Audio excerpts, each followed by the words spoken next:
নমস্কার বন্ধুরা, moon kitchen হাউসে আপনাদের সবাইকে স্বাগত জানাই। আশা করছি সবাই ভালো আছেন। আজ আমি আপনাদেরকে করে দেখাবো ডিম ভাপা পোস্ত।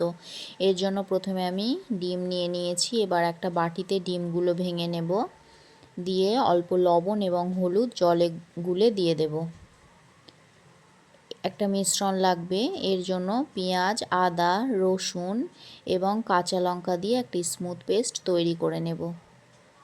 এই মিশ্রণটা এবার 1 চামচ মতো দিয়ে দেব, দিয়ে ভালো করে ডিমটা একটা চামচের সাহায্যে ফেটিয়ে নেব। একটা পাত্র নিয়ে নিয়েছি, এখানে অল্প অয়েল ব্রাশ করে নেব,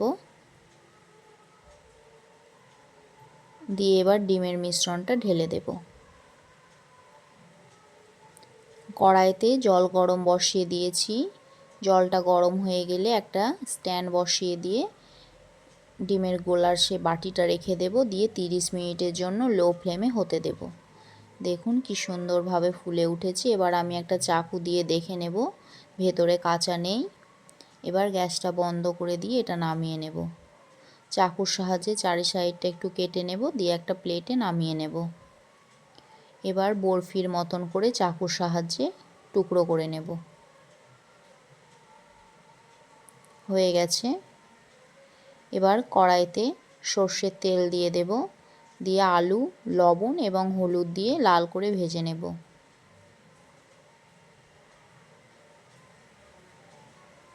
হয়ে গেছে। এবার আলু ভাজাটা তুলে নেব।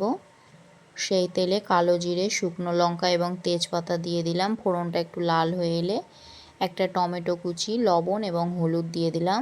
একটু কিছুক্ষণ নাড়াচাড়া করে নিয়ে সেই পেস্টটা দিয়ে দেব। আদা, রসুন, পেঁয়াজ এবং কাঁচা লঙ্কার সেই পেস্টটা দিয়ে ভালো করে কষে নেব। হাফ কষা হয়ে গেলে ভেজে রাখা আলুটাও দিয়ে দেব। যখন দেখব তেল ছেড়ে এসেছে, এবার এতে আমি জল দিয়ে দেব পরিমাণ মতো,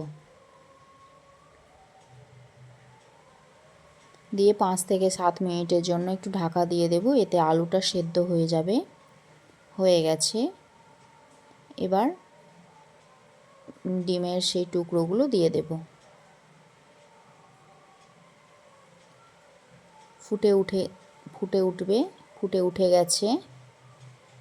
এবার পোস্ত বাটা, এতে অল্প সর্ষের তেল দিয়ে ভালো করে একটু চামচের সাহায্যে মিশিয়ে নেব, দিয়ে দেব। ওপর থেকে চেরা কাঁচা লঙ্কা এবং ধনেপাতা কুচি ছড়িয়ে নাড়াচাড়া করে গ্যাসটা বন্ধ করে কিছুক্ষণের জন্য ঢাকা দিয়ে রাখব। তারপর কিছুক্ষণ পর সার্ভ করব। দেখুন কি সুন্দর কালারটা এসেছে, দারুণ টেস্ট হয়েছিল খেতে। একবার করে দেখবেন এইভাবে, আশা করি ভালো লাগবে। আমার ভিডিও যদি ভালো লেগে থাকে প্রতিবারের মতো কমেন্টের মাধ্যমে জানাবেন। নতুন হয়ে থাকলে আমার চ্যানেলটি প্লিজ সাবস্ক্রাইব করে পাশে থাকবেন। সকলে সুস্থ থাকবেন, ভালো থাকবেন। আজ তবে এই পর্যন্তই। ধন্যবাদ।